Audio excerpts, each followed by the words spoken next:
Iki tak bayangke sampean ki dadi pacarku. Dadi tak manewi sampean ki wong sing paling ganteng dhewe sing paling tak tresnani dhewe. Ora sah etok-etok. Sik tak upamane. Tenanan wae. Tenanan apa wani ngragati aku? Apa? Omahe ra duwe. Ken, rong. Iki ngenyek. Aja ngenyek cah iki. Napa, Mbah? Iki sugih. Kok iso? Alas mantingan ngampek jero-jero Banjarjo dituku so Januari panen kethek. Ora ngerti kesugihane mondol. Ora ngerti. Omahmu lho cagake pira? Cagake 12 Mbah niki. Apa? Ya Mas ya, pendopomu cagake 12 ya. Yo, Sing papat nang tengah to, sing 8 nyongkok kok kiwa ngeten iki. pancen pendopone arek ambruk. Kae omah ramah tamah. Enek angin kolor ngidul. Enek angin kok ngidul. Kok sopan mengomahe. Mae sopan. Omahku kaya gendera. Kamar mandi kok nang tengah.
Mas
Umyong swarane wadya kang lumampah kumpul sajara watata tancaruk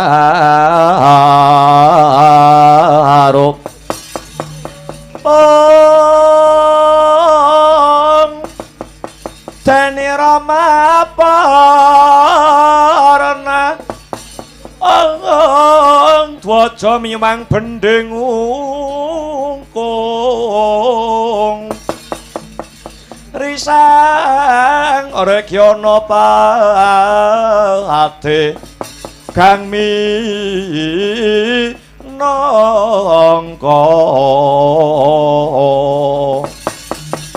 cucuk ing prawadya bala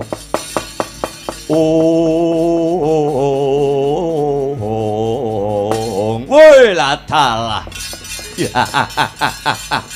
Paman Harya Sengguni ingkang sampun medaling jawi kula pun Satria Banjar Junut pun dursasa nyungsung wardi paman Paman Sengkuna ingkang sampun medaling jaba Kang putra Dursasana nyungsung warta Paman Sengkunar ingkang sampun medaling latar kula Satria Banjar Junut Dursasana nyungsung kabar paman kula ugi pekaten paman kula pun dulma gati cumadung dawuh menapa ingkang dados wigatos ing Pasewakan wedhus tinggil ing negari Ngastina kula pun Satria Tirta tinalang pun karta marma cumadung dawuh kula Ratu Sindhu Jayajatra cumadung dawuh Surtayu cumadung dawuh paman kula Satria Pedhanyangan Bambang Sutama cumadung dawuh iya ya kabeh para Kurawa kabeh mara gage dina iki rungokno gatekno kang sarta nglakonana wa sing pirembugan ing negara Ngastina dina iki Kang Masmu ya kuwi anak Anggar Prabu Duryudana lagi menggalihake piye carane gawe Karti Sampeka utawa Sanggit Rungsit supaya Pandhawa nemahi pepati supaya Pandhawa tumeka ing sirna. Gurumu Pandhita ing Sokalima ya kuwi Begawan Pandhita Durna duweni sarana. Pandhawa kuwi kekuwatane dumunung ana ing priyayi loro siji Ratu Ndarawati Prabu Sri Bathara Kresna angka loro wong boga sampir si Semar Badranaya lamun loro-lorone iki wis kena dipateni tak kira gampang anggone Pandhawa bakal tumekaning pati miturut gurumu ya kuwi Pandhita ing Sokalima Begawan Durna kalamun to mateni Prabu Sri Bathara Kresna mesti wae bakale angel karana Prabu Kresna mono sipating titis Sang Hyang Wisnu dewaning kabagyan kang sarta dewaning katentreman. Sabanjure Kakang Wakni Gondel Sokalima duweni cara kareben piye carane Semar tumekaning pati. Sing diancam ora dijujuk Semare ninging anake. Ora Gareng ora Petruk nanging Bagong. Bagong kudu dipateni. Yen Bagong wis tumekaning mati, Gareng Petruk karo Semar mesti nututi pepati. Yen Punakawan wis mati kabeh tak kira gampang anggone bakal ngajab ringking para Pandhawa. Parembukan ning Pasewakan Tinggil Negara Ngastina durung rampung kedadak ana babak anglayoni jujul hanyusuli. Ya kuwi tekane Satrenja Dipati adimu si Werkudara. Werkudara sambat karo gurumu Pandhita Durna kalamun ing ripalungguhan iki. Garawane si Puntadewa ya kuwi si Drupadi ilang kang tanpa pepoyan. Gurumu Pandhita Durna nggunakake kesempatan iki kanthi bener becik. Drupadi bisa temu, Drupadi bisa timbul kalamoto ditumbali nganggo nyawane Bagong. Iki kabeh mau Sanggit Rungsit saka Pandhita Durna supaya piye carane Semar tumareng mati. Yen wis Semar mati Pandhawa uga bakal angemasi. Makaten Maman iya. Mula aku kaparintah dening anak Angger Jaka Pitana supaya ngawat-ngawati lakune si Werkudara. Supaya yen iki mengko ana trimane yen ana sing ora trima babakan petine Bagong Kurawa enggal melu jumangkah Kurawa enggal melu kumrembyah. Lho niki ngestakaken sedaya perintah dawuh pangandika Paduka Paman Harya Sengguni para Kurawa hamung ngestakaken dawuh Paduka Patman Patih Harya Sengguni. Ya swatama kula wonten dawuh Paman enggal metuwa jaba. Pisan dandan kaping pindho nglumpuk kaping 3 kabudalake. Yen ana bobol barating perkara Kurawa kang wajib jumangkah aja nganti Bagong iki mau gagal anggone mati. Lho inggih amit madal pasilan. Aja kaya bocah cilik lakumu Satama. Gumregah bola lumares budaling wadya kusma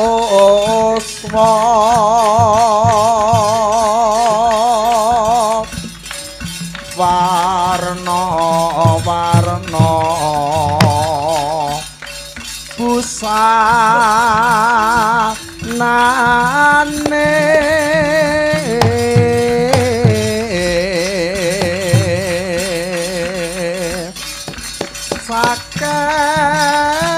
saking prawadya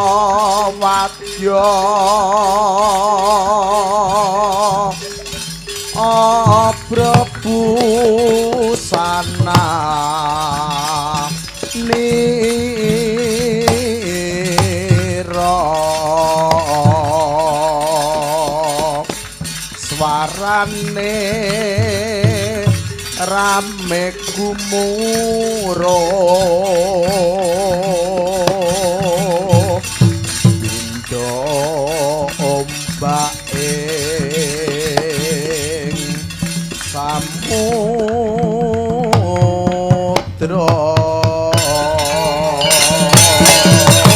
yo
Maju, yo. Ayo, maju, maju. Yo, yo, yo, yo.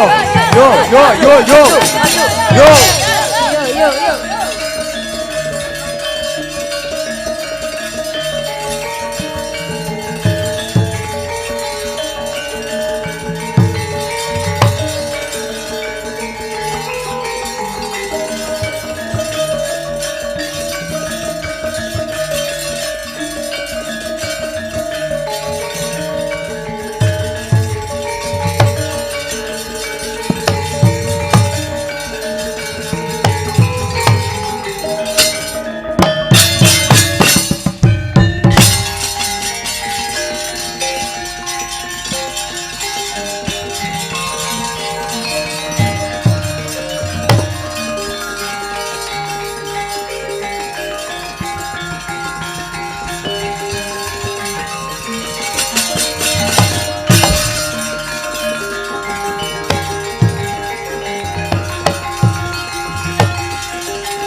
Semareka den prayitna Semurirhika ambali Titiyani gandayani Om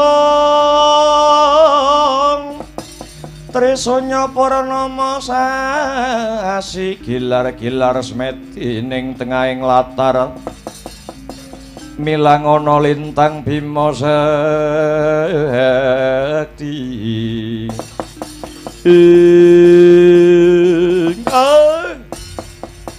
Mbegegek ugeg-ugeg sadulita hembel-hembel lae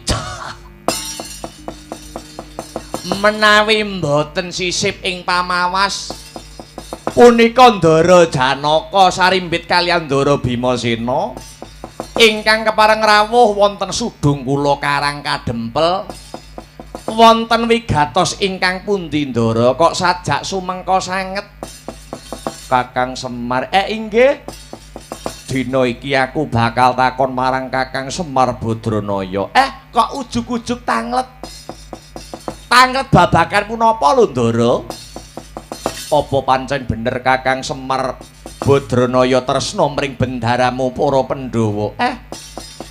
Lah kok ngaten pitakonan sampeyan?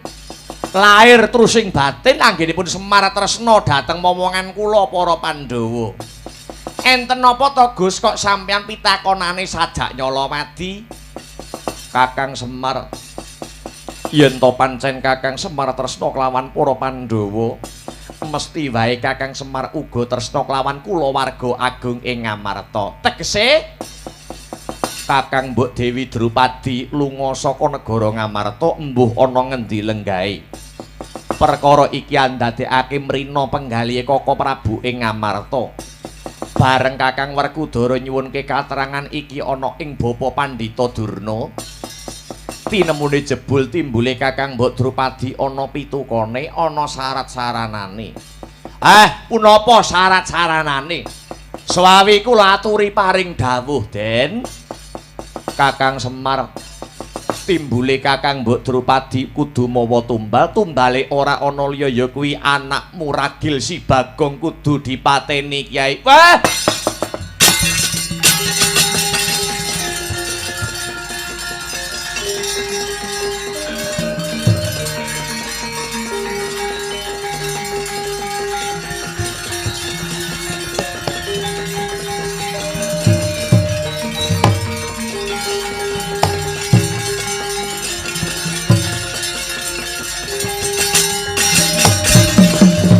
Ampun ngawu-ngawu gambar lho Bos.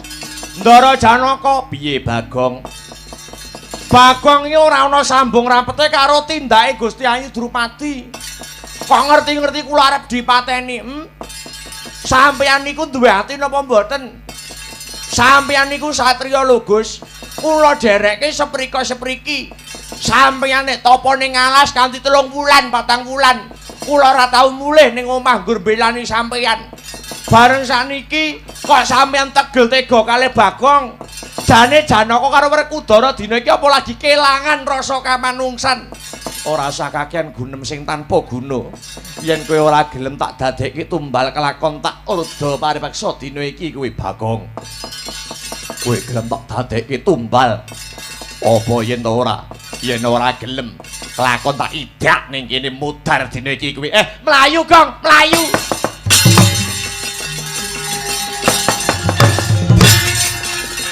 Aja mlayu kowe Bagong.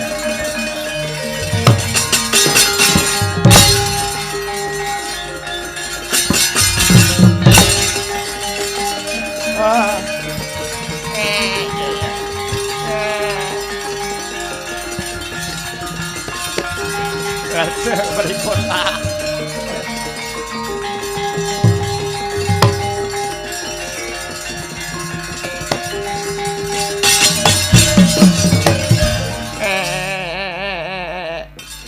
Kados pundi Rama Nyai, kados pundi Bapak? Bagong arep dipateni, Bagong badhe dipateni Ndara Janaka kaliyan Ndara Werkudara. Truk, piye Mas Gareng?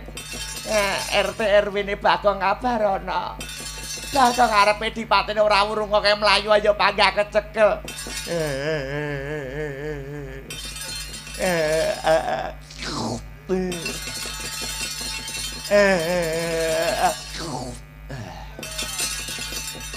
Apa ya? Aku rada jubriya rasaning Semar. Kak jubriya kados pundi Rama? Kae rawuhe Ndara Janaka karo Ndara Werkudara nganti tekan Sudung Karang Kadempel. Lah kok ning nguri kae didombani para Kurawa. Kok didombani para Kurawa. Lajeng kersanipun pamrayoginipun kados pundi Bapak? Mundura, perkara Bagong tinemu keri. Kurawa aja gawe gendra, Kurawa aja gawe kisruh ana Sudungku Karang Kadempel. Tak goleke kanca supaya nyingkirne Kurawa-Kurawa kae.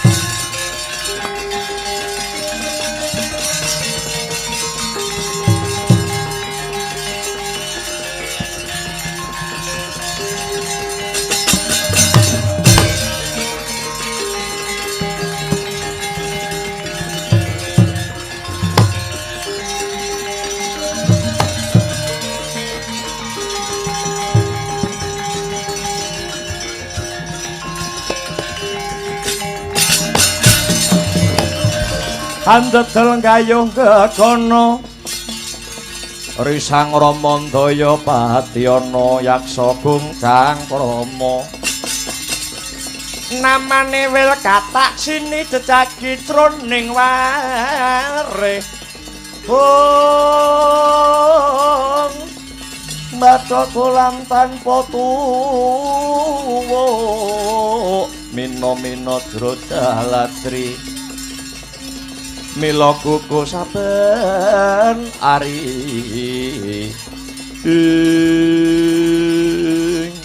Wanter timbalan paduka Kyai Semar lumantar aji pameling nimbali kula pun Anoman wingi senggono wonten wigatos ingkang pundi dene paduka nimbali jasad kula Kyai Anoman kula wonten dawuh sajake sedulurmu si Werkudara karo bendaramu Raden Janaka lagi mlinger kiblating kautaman ketitik ngestu padha dawe Pendhita Durna wong-wongane Kurawa pendhita tandurane Kurawa ing ripalungguhan iki negara Ngamarta lagi kelangan gedhen-gedhen ingkang ical menapa sing ilang ya kuwi Gusti Ayu Dewi Drupadi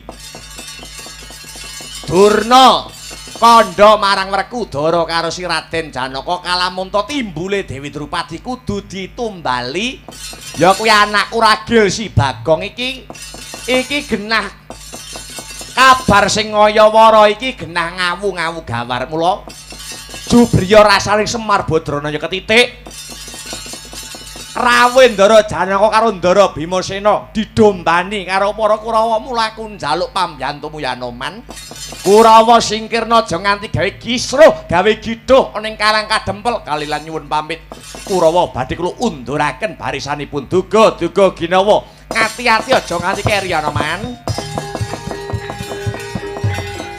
Anoman malumpat sampun prapteng witing Nagasari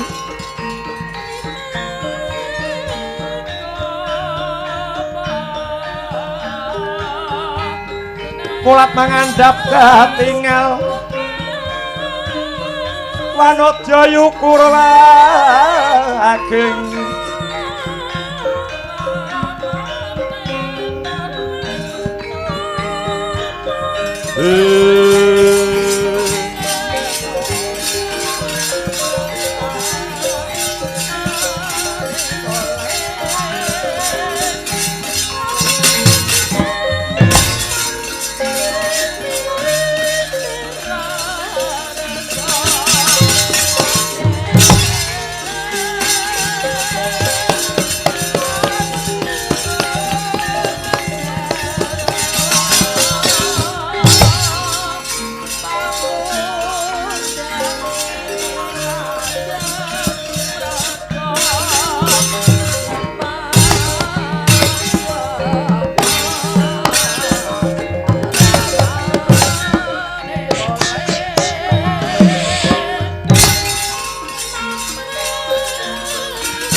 Mawur mangawur urahan pengarane ngajurit gong makuru kongso tata kaya butula mur pangri ing turang gestim yemang tuwaja kang kagiter rakata ingkang tuwaja tuwaja lelayu sebit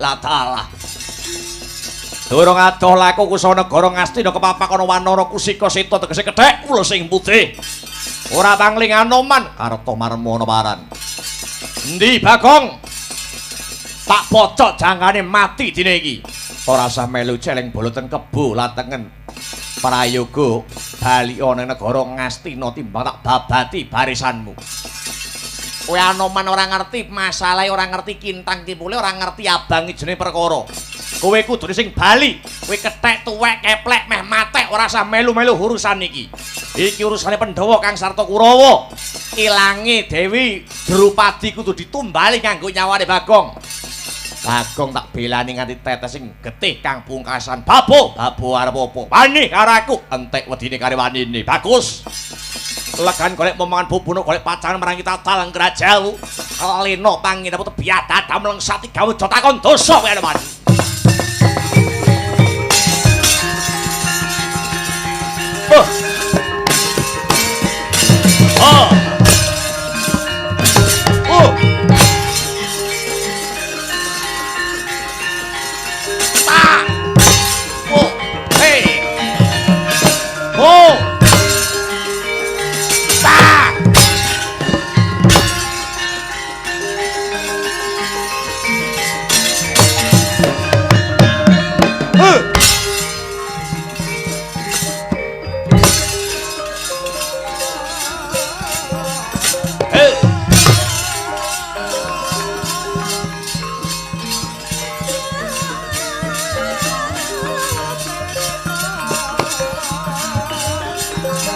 As Lo Ah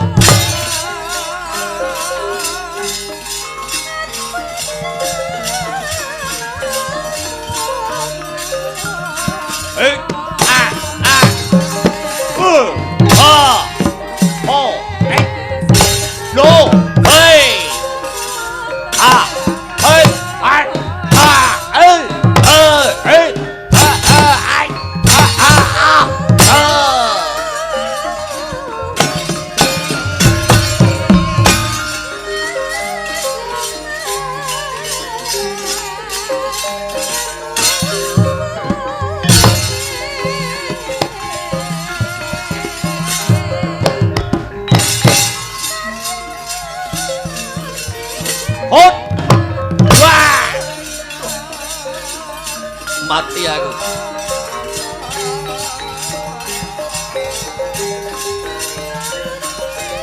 Hai. Wi. Hot. Wa. O. E. Pak. E. O. E. O. A. Hi. A. Hi. Hai. Hai. O. E. A. A. A. A. A. Hey. Wait! Oh!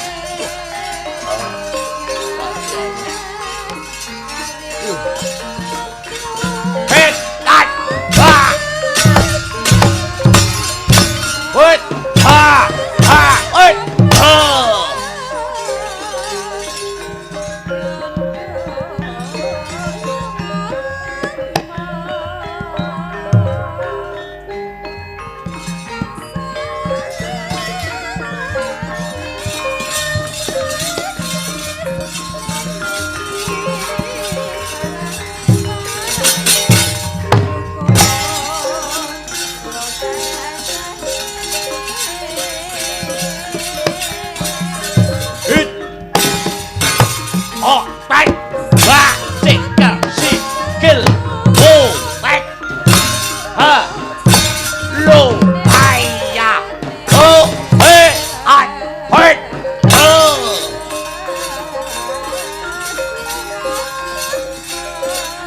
hut, hai, ha.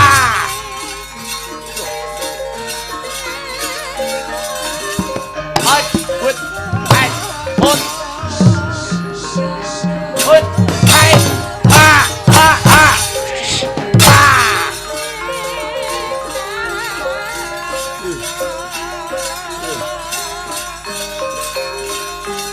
Hey. Oh, hey, ah, hut, ha.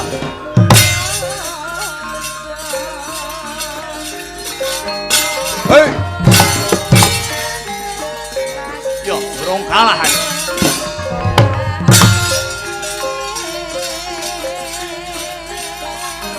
Hey. Ah. Ah. Ah. Oh, oh, hai. Hey.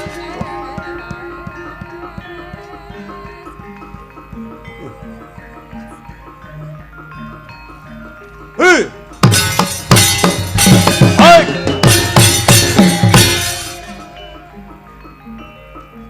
Hey.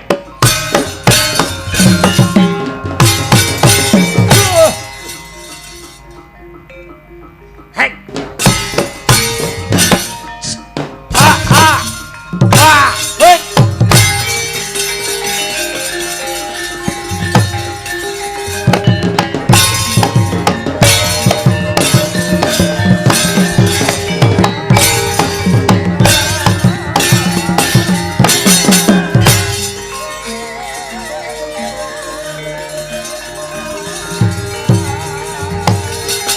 Oh.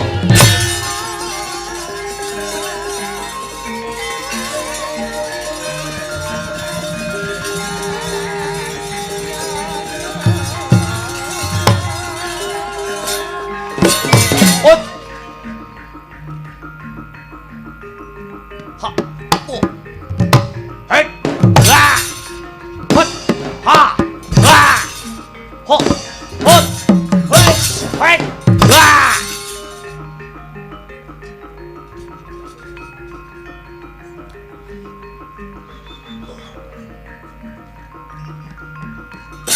Hey. La. Bo. A. I. Hey. A. A. Wey. A. A. Hey. I. La. Tak elak kowe. Ho. Hu. Ha. Hey. Ha. Wey. Ha. La.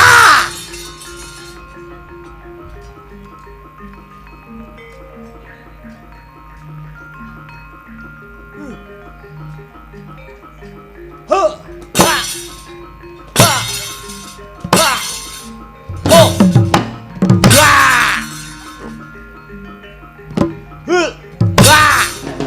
Ha. Ha. Ha. Oh. Hey. Ah. Oh.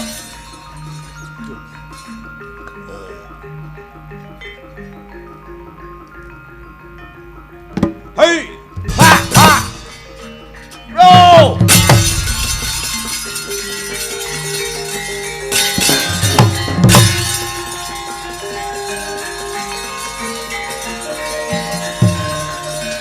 Harang teranjang mati mubarat. He. He. He.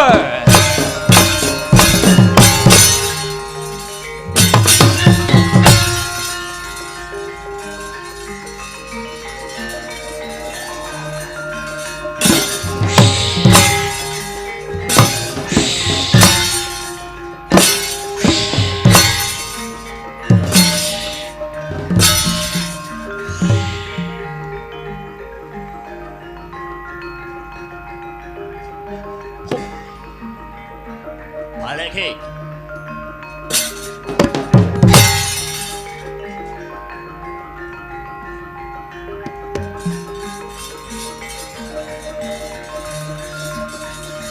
He. He.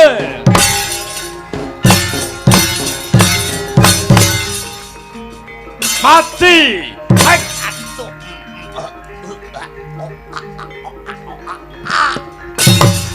Wah.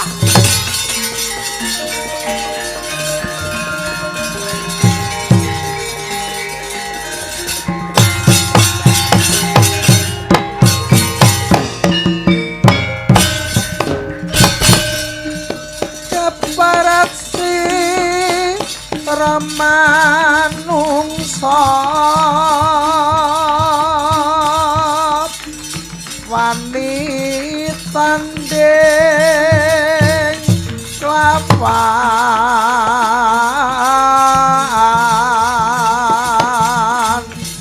mami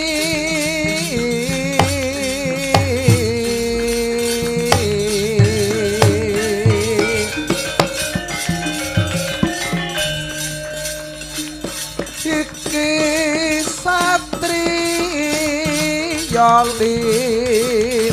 nuwe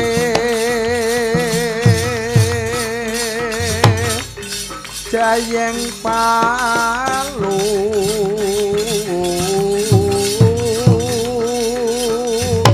gonsa yakti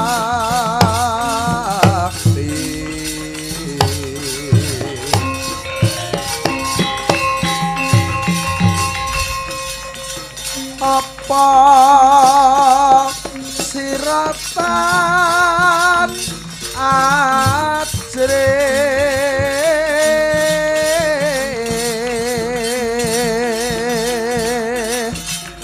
sing ngalena praptan lampus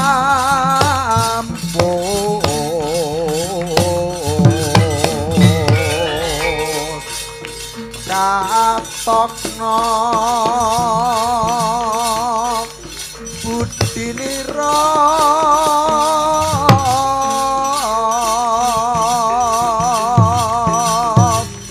sira masti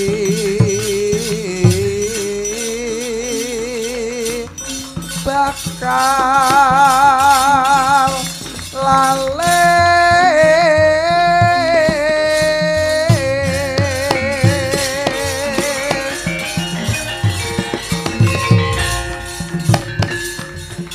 Satria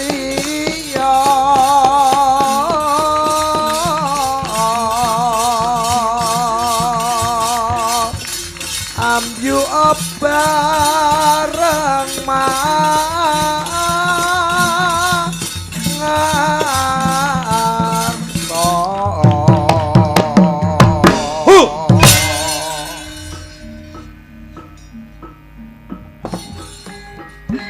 Hanoman, ada pono iki Ratu Sindhu Jayadrata. Ayo, ngejak pirang dina tak ladeni. Remet dadi ndok pengamun-amun kowe. Toh.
Brabak Sruka Branang geget waja mlintir gumbala sugal wijiling sabda sugal wijiling sabda ing desmalaning rat leketeking jagat gelah-geleng bumi panus maring jajelanat sukartaning bawana Bagong arep tak nggo tumbal minangka dadi timbuling Sang Dewi Drupadi malah mlayu-mlayu katone Indo ing bebaya Bagong arep mlayu nganti tekan lak-lakaning naga kowe bakal tak tututi ketaman jemparingku ora ilang nyawamu tak guroni batangmu kowe Bagong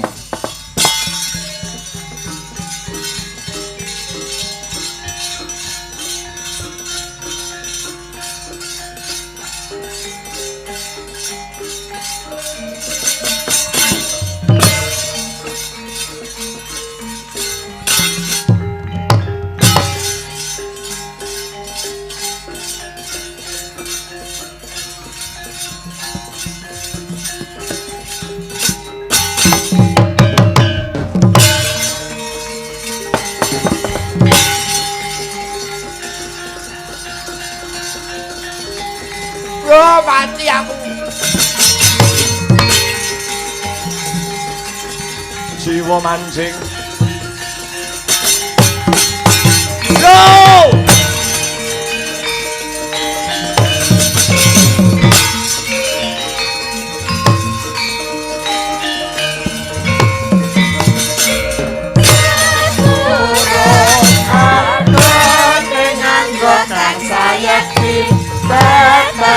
mati kowe Bagong ngiring jiwa mancing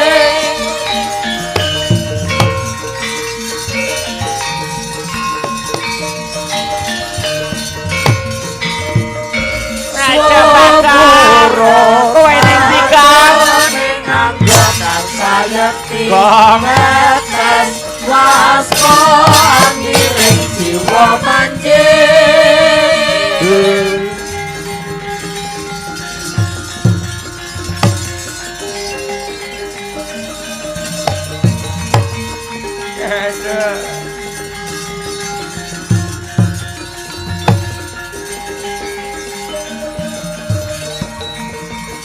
aduh Bapak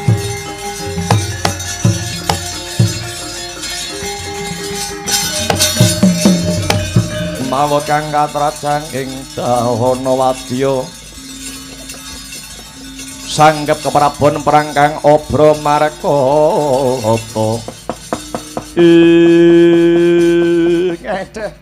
ngaturi ketiwasan Rama Kyai Adik Bagong Kindang kapracondang duka wonten pundi papan dunungipun waduh kelangan adi kula ingkang kula tresnani kados pundi nasibipun Kang putrapun Bagong Bapak sajake Pandhawa wis blas babar pisan ora nganggo cara kamanungsan ya sarehna rasamu Gareng lan Petruk leremno pikirmu gandeng para Pandhawa kuwi pamonge ana loro siji Semar loro Ratu Ndwarawati Prabu Sri Bathara Kresna aku bakal laporan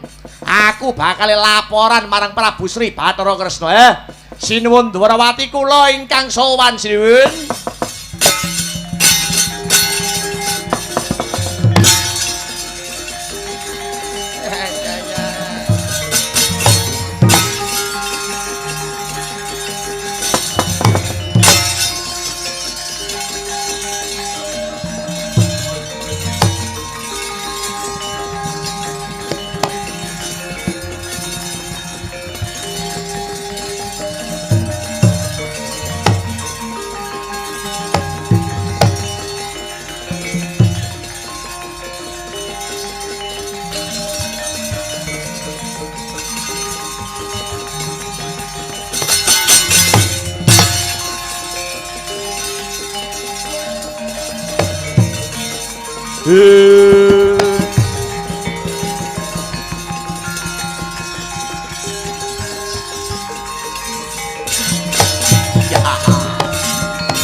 Prataruna anggodiya ya sanes karo mongko saking itu mati marsudi ing kabro kang akeh gunane pisane sembodo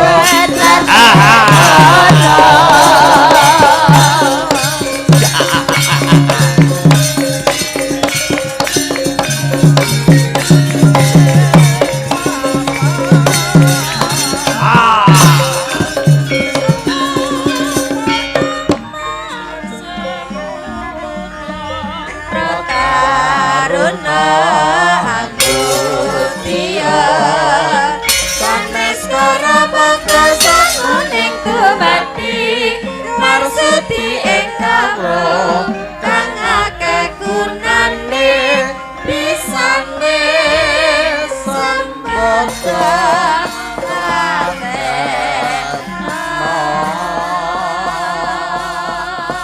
jejimating tilam sari sawang purnomo cahyamu wenes kamantian liringmu pandam kamarutan sumbaga hanuju prana dedeg mondo rangkung hanggugah rimang wok-wok ketekur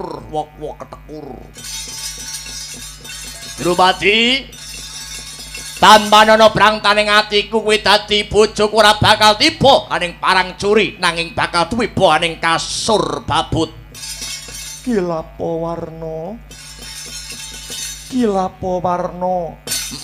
dalem pripun sayang gandeng aku wis mbok gawana negaramu kene arep tak getunana ya mung bakale muspra kasembadan kang dadi gegayuhanmu kepengin sesandingan kelawan aku nanging kabeh mau ana syarat-saranane syarate apa wong manis mesti wae bakal tak sembadani miyen Kakang Mas Punta diwanggone ngayunake aku direwangi melu ajanging sayembara kuwi kabeh ditempuh ya mung krana kepengin ngatonake tresnane marang Drupadi mula aku ya kepengin kowe Sang Prabu Kilapo Warna uga ngatonake gedhening tresnamu marang Drupadi ganti cara sing kepriye supaya Yayi Drupadi percaya yen Kilapo Warna tresna lahir tulusing batin marang sliramu wong ayu yen pancen Prabu Kilapo Warna ngaku ratu sing sekti mandraguna pilih tanding sajroning ayuda mara coba kahyangan Suralaya kae bedahan dewa-dewa padha kalahna yen wis dewa-dewa padha kalah tumuli aku boyongan mapan ana ing kahyangan Suralaya Drupadi kepengin dadi garwa prameswarine Prabu Kilapo Warna ora ngembungake Prabu Kilapo Warna ratu ning negara ngatas angin nanging uga Prabu Kilapo Warna ratu ning kahyangan Suralaya yen perkara iki panjenenganmu saguh mujuti Prabu Kilapo Warna bakal kedugon jamah marang Wara Drupadi tenan apa piye ora bakal aku selak ya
nganti diantemi dicokoti kupingku kados pundi sinuwun sajaipun kok nembe bingah penggalihipun tak kandhani rungokno kupingmu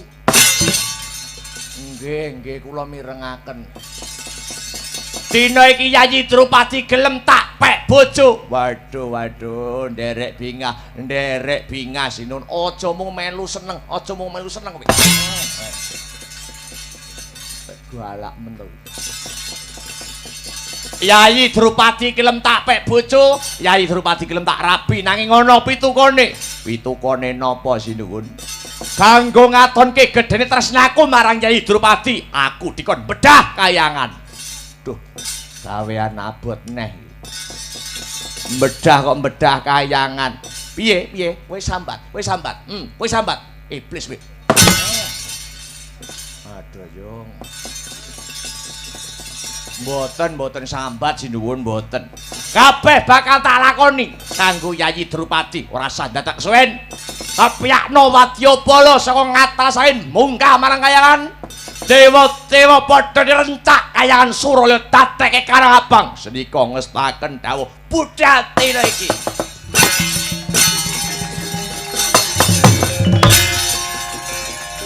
Yo, budaya.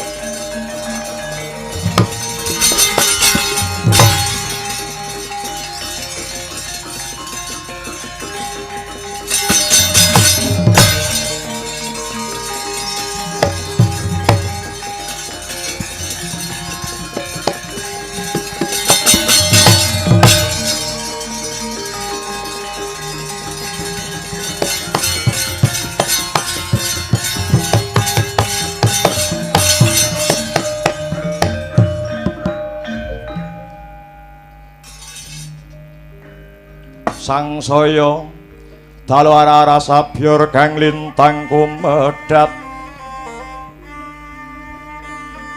tis sunyo tengah wengi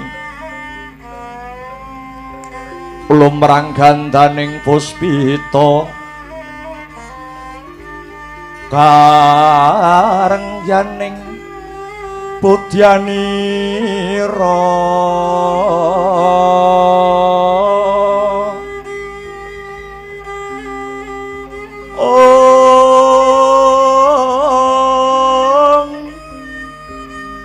Sang Dwijawara embrengeng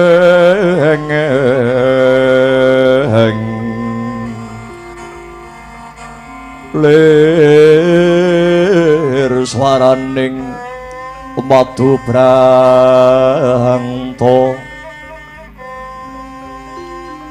manung sungsarining kehambang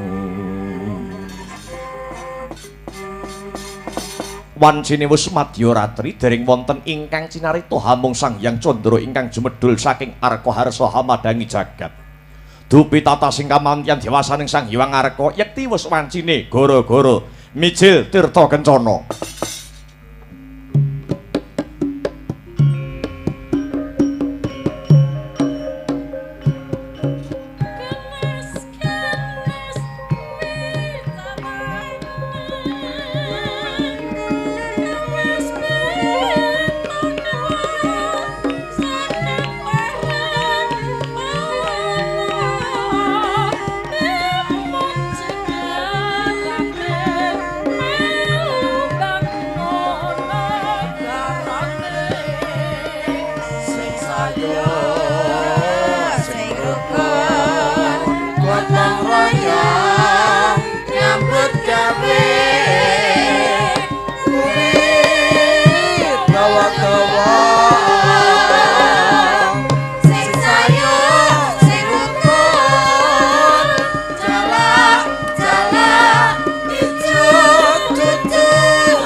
Ayo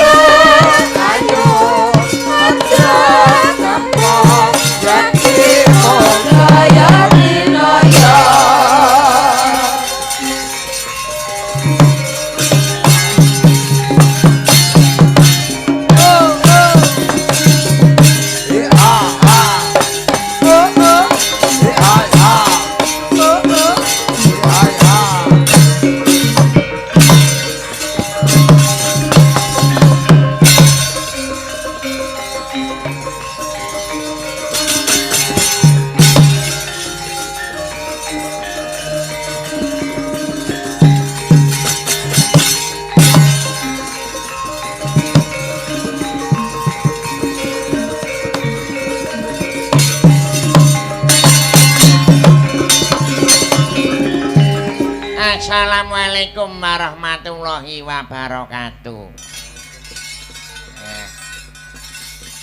Bagong Gendang garing Petruk nututi diganti awake dhewe. Iya. Iki jenenge sapa iki?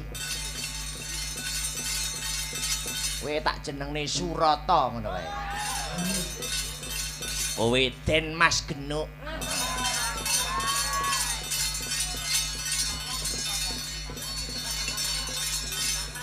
Aja ngisin-ngisini lho, Kowe nganti ngisin-ngisini. Kowe iki nek kerja aja mendem ae. Wayahe kerja malah mendem. Ampun, Bos. Nah, wis ndang ngomong sing apik, omong sing becik. Bapak sare. Nggih. Dhewe ngisi intermezzo kedua gantine gara-gara. Iya, Alhamdulillah wa syukurillah masih bertemu dalam rangkaian adicara season 2 Patet Songo Goro-Goro. dasare sasine sura. Sasi sura kudu diakeh-akeh tirakat nyenyuwun marang purbaning Gusti supaya pinaringan slamet donyane, slamet akhirate. Ngono. Aku tahu sinau babakan wong ngabekti. Wong ngabekti. Wong ngabekti kuwi piye? Supaya manungsa kuwi slamet donyane, slamet akhirate aja ninggalke bekti 5 perkara. Bekti 5 perkara ki apa wae, Mas? Siji ya kuwi bekti marang Gusti kang murbeng dumadi manut kelawan kapercayan kang sarta kapitayane dhewe-dhewe. Mula tembunge kuwi A karo gama. A kuwi ora, gama kuwi rusak. Menungsa sing ngrasuk agama ora bakal sasar susur tumindake. Manungsa sing ngabekti marang purbaning Gusti lewat agama ora bakal nyemplung ana ing juranging kasangsaran. Ngono Dik, rungokno. Iya. Sak banjure bekti angka 2. Bekti angka 2 kuwi bekti marang Sudarma utawa wong tuwa. Becik bapak sing napakne laku, becik ibu sing dadi pancatan awake dhewe ngruwi padanging kahanan. Heeh. Angka 3. Angka 3 ya kuwi bekti karo maratuwa. Maratuwa. Merga maratuwa kuwi sing wis menehi kanikmatan donya tanpa timbang wujude bojo sing wis palakrama sing wis rabi. Bekti angka 4 ya kuwi bekti karo guru utawa dwija kang minangka dadi wakile wong tuwa utawa orang tua kedua. Iya. Sing pungkasan bekti karo undang-undange negara. Pak insyaallah yen bekti 5 perkara iki ditindakake kanthi bener becik, slamet donyane, slamet akhirate. Iya. Iki adicarane bersih dusun. Bersih dusun utawa sedekah bumi. Mula kula ngaturaken panuwun kang tanpa upami. Kunjuk dumateng sedaya masyarakat ingkang lenggah wonten ing jaga lewon ingkang sampun paring kapitadosan dumateng kula sak kanca kineneng regengaken swasana dalu sak mangke. Kulungsu melu udu ya, Mas. Priyayi pirang-pirang tumblek-blek ana ing jaga lewon Wiwit mau sore. Dasare bersih dusun utawa sedekah bumi. Kuwi sangat erat karo sing jenenge pertanian. Kene iki kene iki cek Lanadan Sukamara isih erat karo sing jenenge Brambang. Lah iya, sing dadi ciri khas. Apa maneh masyarakat kene iki ya wis ngarani dhewe akeh dadi petani. Mula ayo tak kanthi bareng-bareng para pamirsa sing lumantar mirsani ana ing lokasi, becik ana ing lokasi, becik ana ing live streaming. Do nyontoh utawa nulat marang sipating petani. Petani kuwi piye, Mas? Nyontoh Pak Tani. Pak Tani kuwi duwe sifat ya kuwi jujur, lugu dan tekun. Ora nggege mangsa. Upama nandur Pak Petani ki ya dinteni nganti panen ora disengko. Akeh-akehe priyayi kene iki ya sabar lan narima, nadyan priyayi sugih ning ora semugih. Ngono. Kabeh iki sing sederhana wae. Amarga wong urip ana ing alam donya saya suwe iki saya tuwa. Heeh. Lembah manah kudu ditengenke. Heeh. Aja adigang adiku ngadiguna. Aja saya tuwa kaya mancung malah kesandung-sandung merga saya ndangak Mancung kae. kabeh iki kena kanggo tepa palupi. Yo ngin mbahas para petani ngaturke tetembangan. Apa? Iki mau ana pamundutan saka perangkating desa sing nyalami awake dhewe mau sore. Nyuwun. Lumbung desa. Oh ya. Diaturke. Mbak menawa Mas Lindro isih kepareng nenggani mengko karo munggah pisan Lumbung desa. Mangga lumbung desa kagem pembukaan utawi mukadimah wonten ing season 2 patet 9. Heeh. Mangga lumbung desa dados.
Gantya ingkang winuwus ingkang mapan wonten ing Kahyangan Suralaya. Nun inggih punika dewa saking Kahyangan Sidik pangudal-udal. Risang Bathara Narada ya sang Kaneka putra. Lagya anyulihi Risang Bathara Guru utawi Sang Manikmaya awit Sang Bathara Guru ya Sang Manikmaya nedheng tetinjo wonten ing Madyapada. Bathara Narada kinen anyulihi mapan wonten ing Kahyangan Jongkring Saloka. Kedadak datan ngawuningani sangkan paraning bilai Bagong ingkang dipun kendhangaken kalian panengah Pandhawa Raden Arjuna tumibeng wonten ing ngarsanipun Bathara Narada.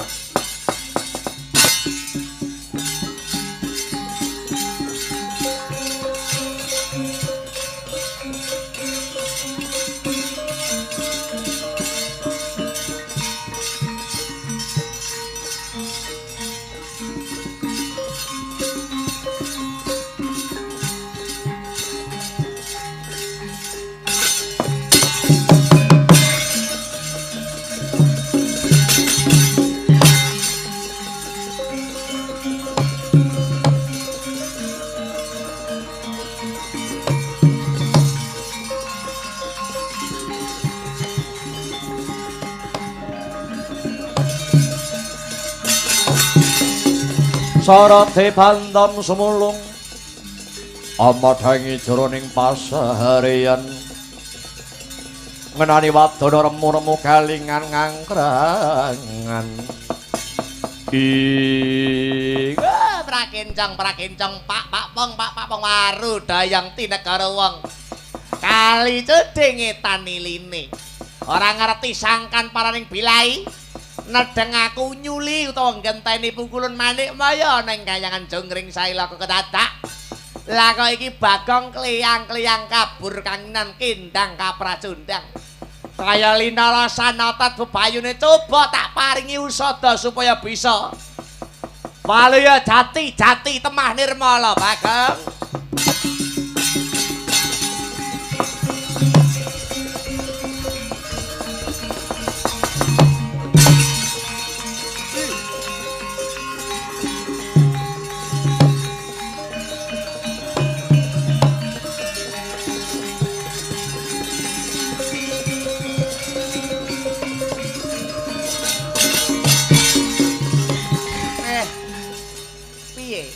larah-larahe piye?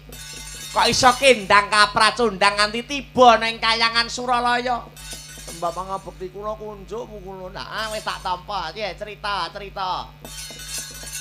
Wah, ngaturi ketiwasan, Dewi Drupadi murca. Dewi Drupadi bojone Puntadewa nggih. Lah lajeng Raden Janaka kaliyan Raden Werkudara tanglet dhateng Pandhita Durna. Sakwise takon Pandhita Durna paring pangandikan, Dewi Drupadi kena timbul ning kudu ditumbali nyawane Bagong. Mila ngantos kula dipun kendhangaken bendara kula Raden Arjuna, nggih Raden Janaka pukulun. Sing kendhangke iki dudu musuh ning bendaramu dhewe nggih. Lajeng niki lho, Bathara Guru wonten pundi lho, Lun? Bathara Guru nggih. Bathara Guru sumurupa Bagong dina iki lagi tetinjo utawa tumedhak ana ing Madyapada. Bathara Guru kok tetinjo utawa tumedhak ana ing Madyapada iki mesti nduweni loro gawean utawa gegayuhan loro, perlu loro. Siji, yen ora menehi wujuding kanugrahan ya bakal ngelingke titah sing luput tumindake. Mekaten ya. Lajeng kula badhe tanget pisan. Nek Paduka niku pancene dewa, sipating dewa wis ngerti sadurunge winarah. Karepmu piye, Bagong? Murcanipun Dewi Drupadi menika wonten pundi pukulun?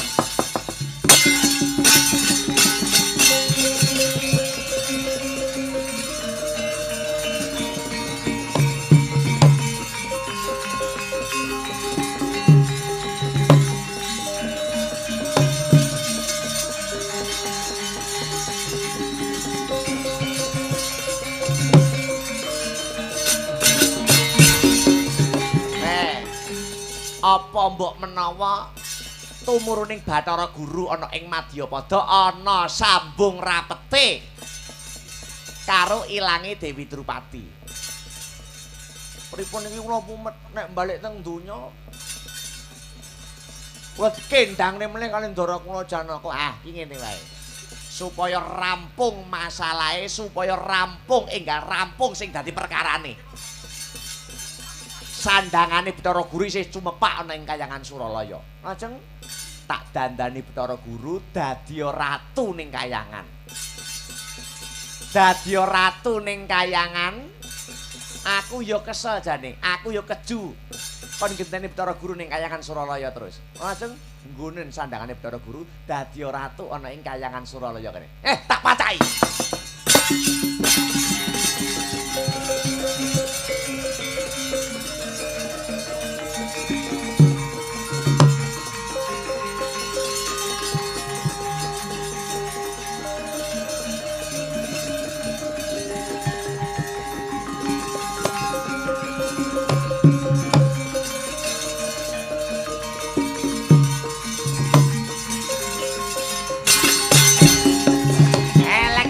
Elek.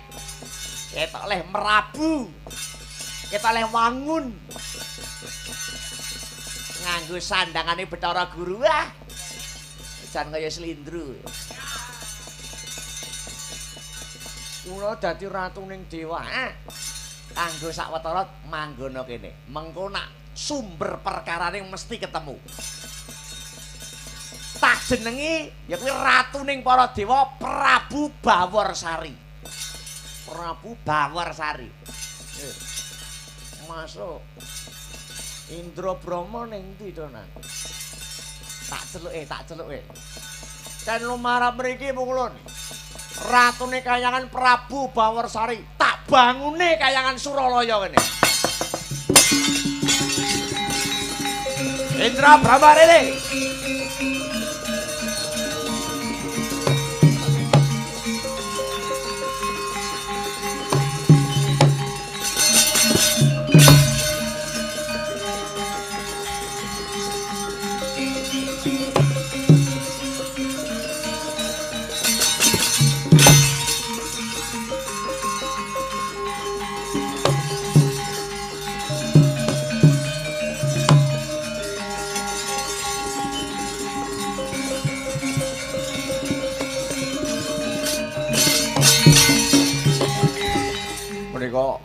Ratu Enggal Pukulun Bathara Narada. Iki ratu kayangan sing terbaru.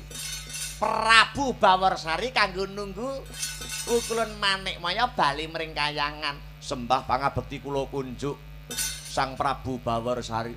Tak tampa le Indra le Cah Bagus. Brama. Pangestuku tampanana ya nang Cah Bagus. Inggih sampun kula tampi Sang Prabu. Jaga ning kayangan. Kayangan Pagerana Pipit. Manut panggrahitaku iki kok mesti ana sing ora narimake Bagong anggone dadi ratu mbangun kayangan Suralaya. Ingkang boten narimaken sinten ya apa ora roh, iki mesti ana huru-hara. Ana goncang-gancing gara-gara kagiri-giri. Ning gandeng ratune Prabu Bawarsari ora Pukulun Manikmaya sandanganmu aja ngono. Diuculi sandangane. Lajeng kula ken nyandang menapa? Tak dandani wong loro.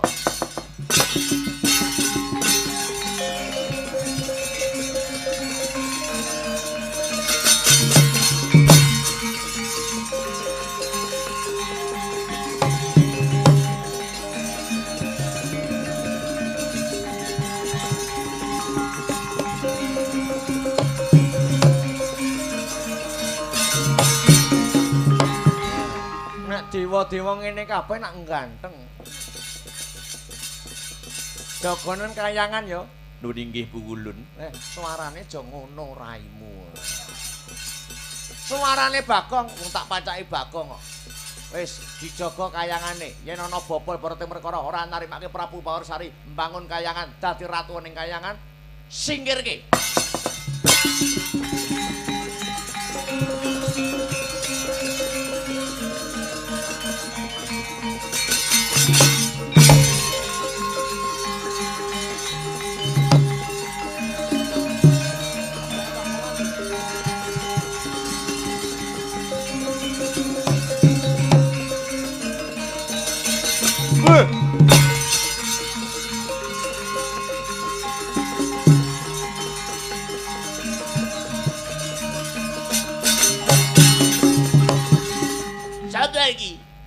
Iki sapa?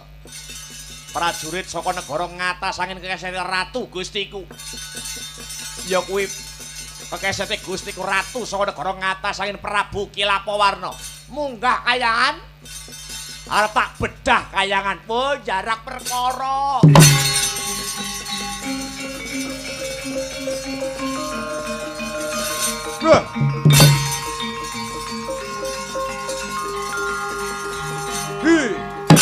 Ha!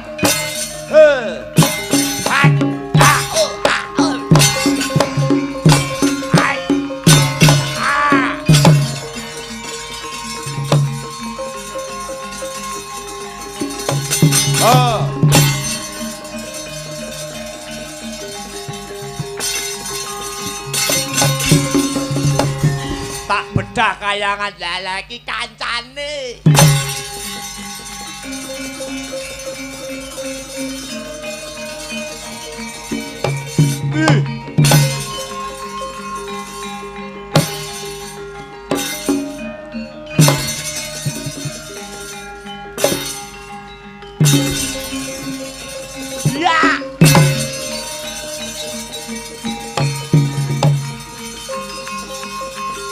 Mundur.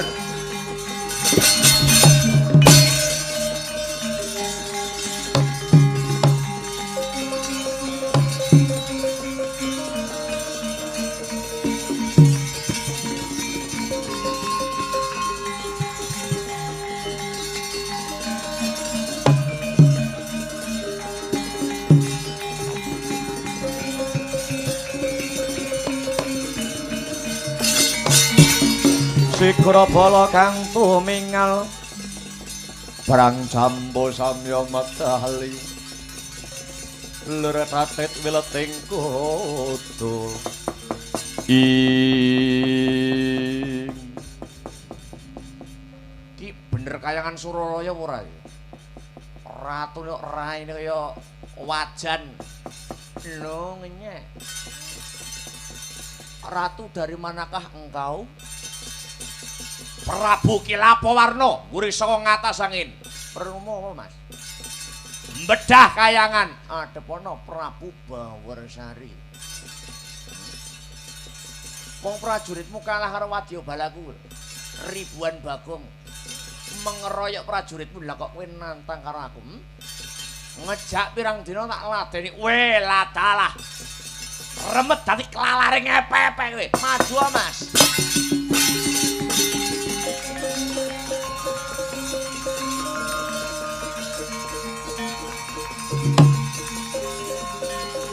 Lumpuh.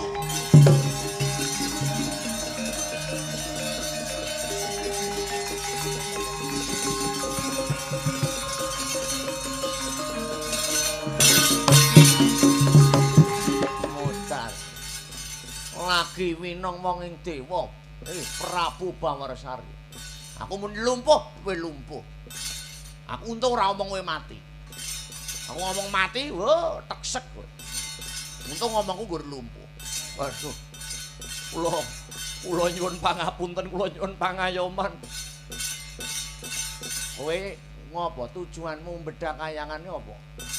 Kangge mujuti agenging tresna kula kalian gegantilaning manah kula. Sapa gegantilaning manah atimu?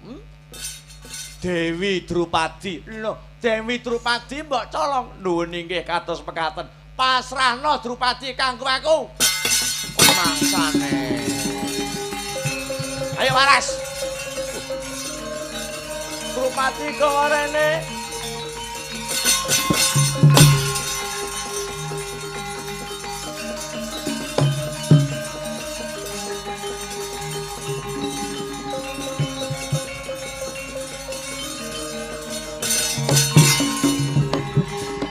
Putri Boyongan, kowe kudu dadi bojoku. Kudu gelem. Iya aku gelem. Jenengmu sapa Sang Prabu? Prabu Bawarsari. Bawarsari. Lho, arlojiku lho. Jantanganku.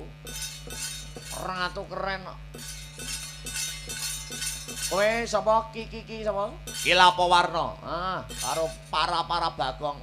Tak wenehi kewajiban. Menapa ingkang kedah kula tindakaken, kowe para bagong karo Kilapawarna medhun ning Madyapata njujuka ngamarta. Ajaran sing jenenge Janaka karo Werkudara. Aja dipateni lho, diajar tok.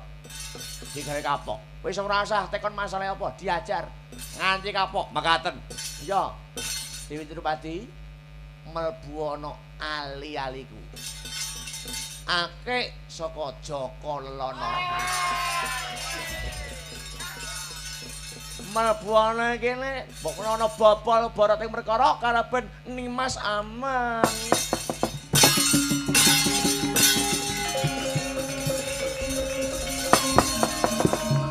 Udah.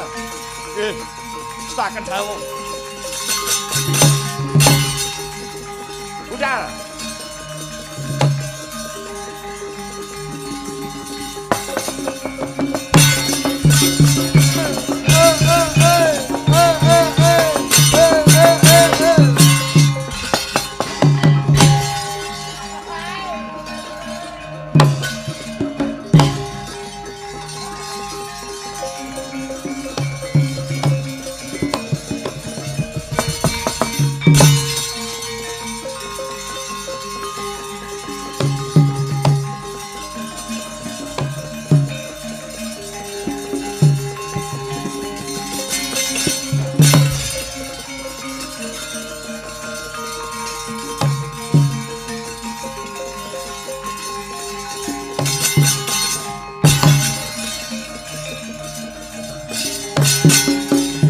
Purna bata mirah ingsun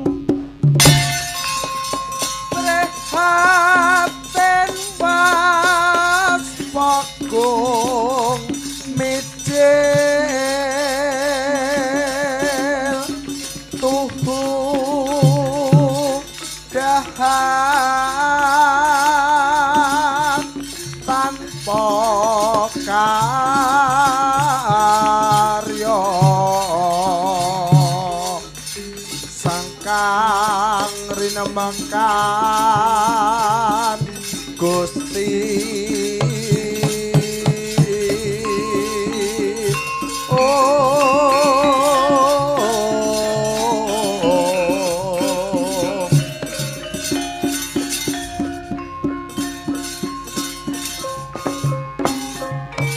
Sisip kang dadi pandulune nata ing Ndarawati iki katon kaya tekaning pamonging tanah Jawa Kakang Semar Badranaya paran boyo Kakang.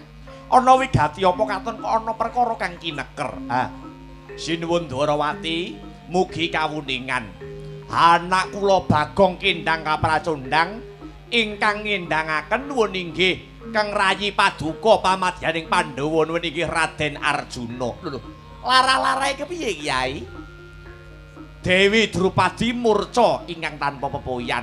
Lajeng Ndara Arjuna kaliyan Ndara Werkudara tanglet dhateng Pandhita Durna ing Sukalima. Pandhita Durna ngucap ingkang ngawu-ngawu gawar, Pandhita Durna ngucap ingkang tanpa dedasar.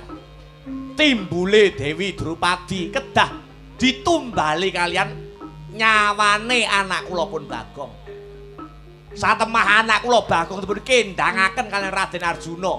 Duka dhateng pundi sak mangke jasatipun anak kula Bagong. Sing sabar yo Kyai Semar. Ana tetembungan yen petenge saya ndedet padange enggal temeka. Tak kira sedhela meneh bakal ana trontong-trontong pepadang tumrap lelakon iki Kyai Semar.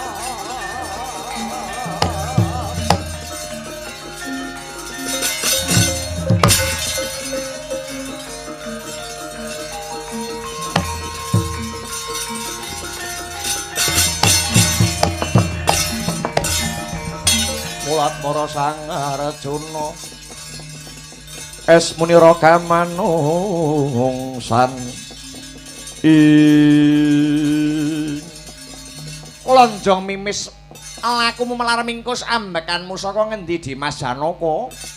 Kula bibar ngendangaken pun Bagong. Lho kanthi dasar apa Kyai Arjuna kok wani ngendangke Bagong? Timbuling Mbak Yu Drupadi ingkang murca tanpa wangenan kedah dipun tumbali kalian nyawanipun Bagong. Bagong sampun kula kendangaken. Kowe ngestu padha dawuh sapa? Kanjeng Guru Bapa Pandhita Durna. Lah banjur saiki Bagong wis kendang. Mbak Yumu Drupadi wis timbul apa durung? Dereng. Lho. Mula kowe iki aja gampang percaya karo wong anyar. Aku ora maido, kae iki gurumu ora maido. Ning Pandhita Durna kuwi urip ngempeke ya ana ing bumi negara Ngastina, kuwi pendhitane Kurawa. Iya to? Yen gurumu iki kandha sak tenane, yen ora. Yen kuwi kabeh mawamung sanggit rungsit. Sanggit rungsite Yayi Duryudana karo Patih Sengkuni. Sing kepengin ngajap patine para Pandhawa ning lantaran patine Bagong, patine Punakawan. Yen Punakawan mati, Pandhawa bakal ringkih. Siadi apa ora mikir kanthi semono to, Di? Ora ariken nalarmu. Iki mengko yen ana kedadean apa-apa pun Kakang moh tanggung jawab.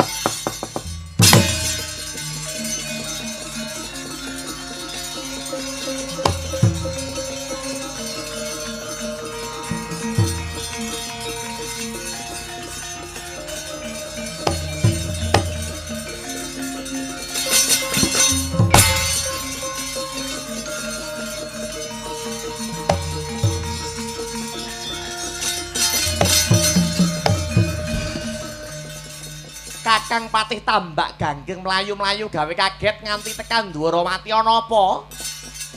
Duh ngaturi ketiwasan. Ngamarta sakmenika kahananipun kinepung wakul binaya mangap lire piye? Wonten Bagong cacah kuwathah sanget. Dados karnapal Bagong. Buagung cacahipun matus-atus ngamuk unggung dhateng Ngamarta ngancam ngincim nantang Raden Janaka kaliyan Raden Werkudara.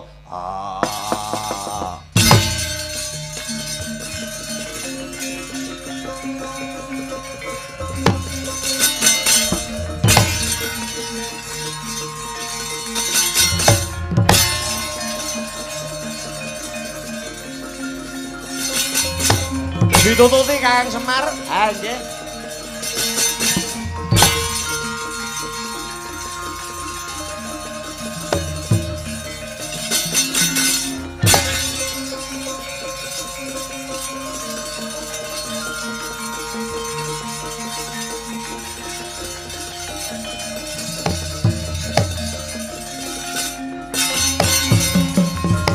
Iki menungsane Janaka.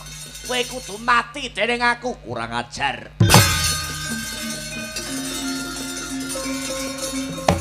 Dah.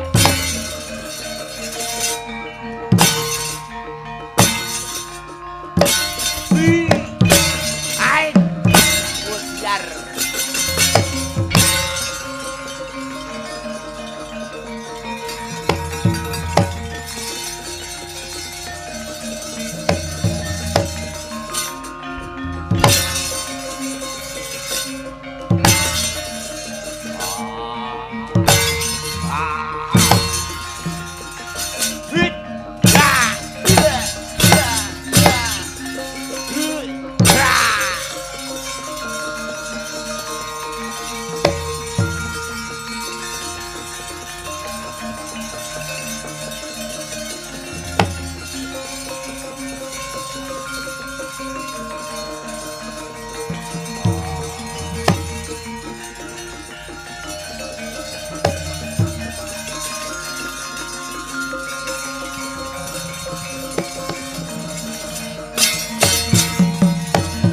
Taritaning satriya linuwe kang maradi mring kautaman.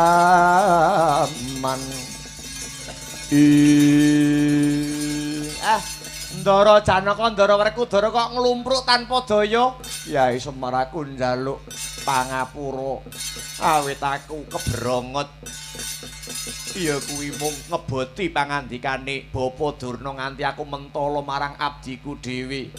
Katone aku karo Kakang Werkudara ngunduh kuruping pakarti ngunduh ing pakarti. Ana Bagong cacah mangatus-atus ngamuk unggung. Katone duweni kasekten kang linuwih ketitik Janaka kang sarta Raden Werkudara. Kasoring yuda, kasoring jurit ora bisa nandhang aku njaluk pengayomanmu. Aku njaluk pangapura Kyai. Awit saka gedhening kaluputanku. Semar sing badhe tumandang.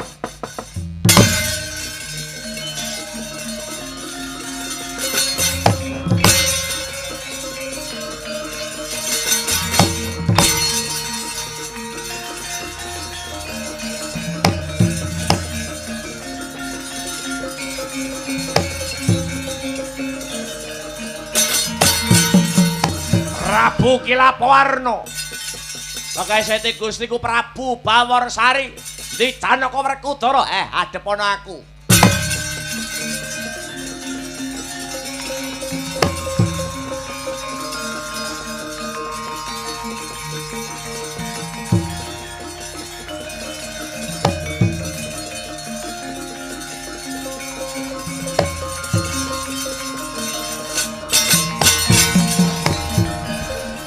Iki Manik Maya Bathara Guru sing ora nganggo sandangan dewa, sing memba dadi Prabu Kilapawarna. Lakar pancen kaya mangkono Kakang Semar.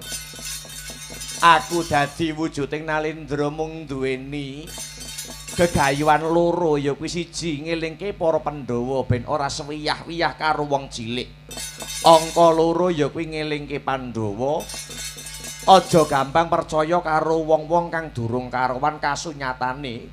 Nyatane momonganmu para Pandhawa ya kuwi si Werkudara karo si Janaka wanuh wani.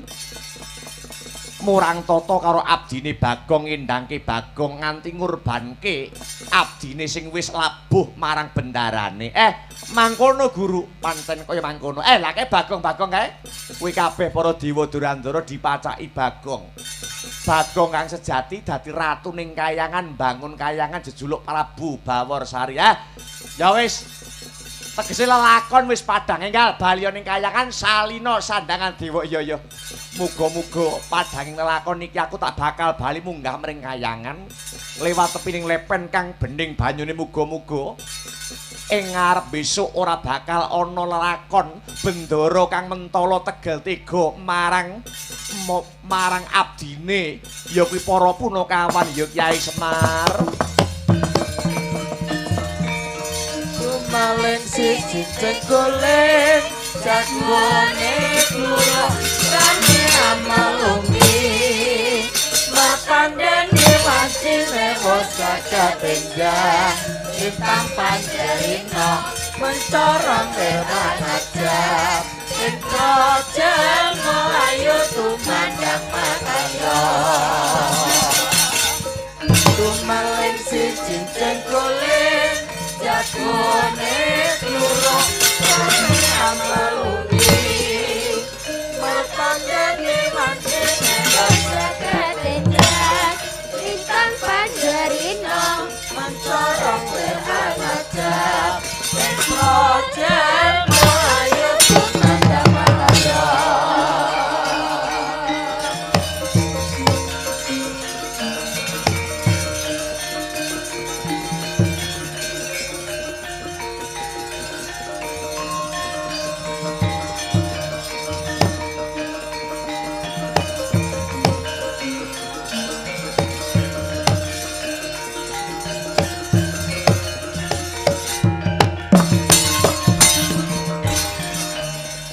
Bareng Petruk, kula wonten dawuh Bapak. Bagong wis ketemu, sing macak ratu, macak dadi sandangane Bathara Guru kae. Ke adimu Bagong, enggal kon salin wujud sekawit, nggih, Ma.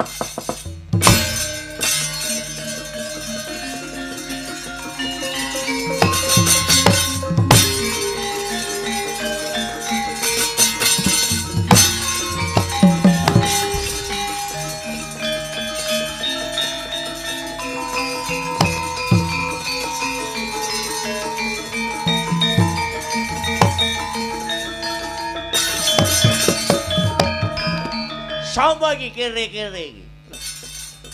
Rupane rek. Ayo salin gang, salin eling. Ratu kayangan Prabu Bawarsari.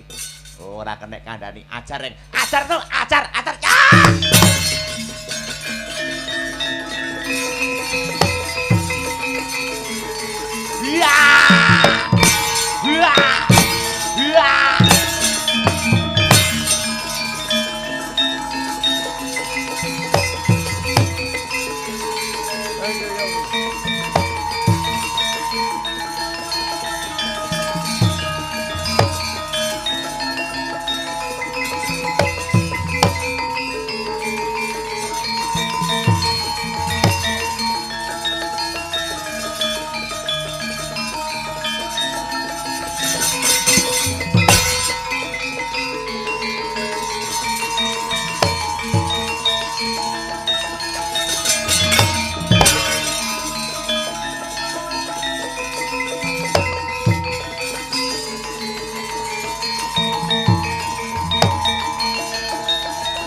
Palaruta saking kutha Sakura kala yen abanamu kusa sang sri ing Bagong aku njaluk pangapura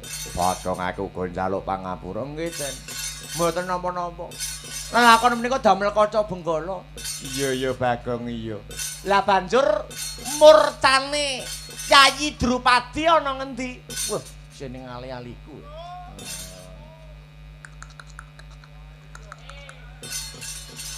Bagong wong edan aja dikocok. Nek mboten dikocok mboten saged metu.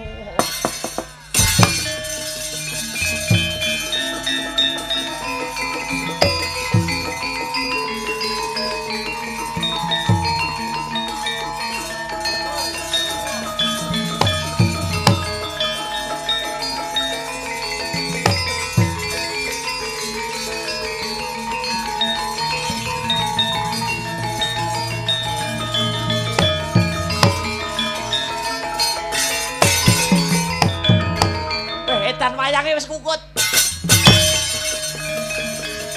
Astabrata.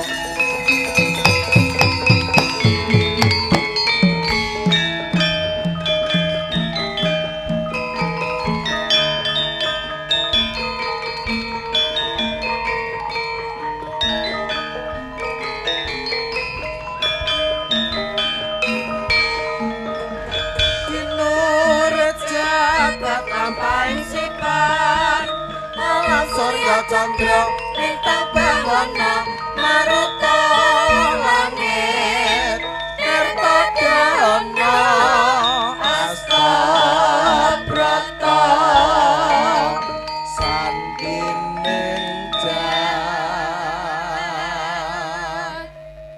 Jagat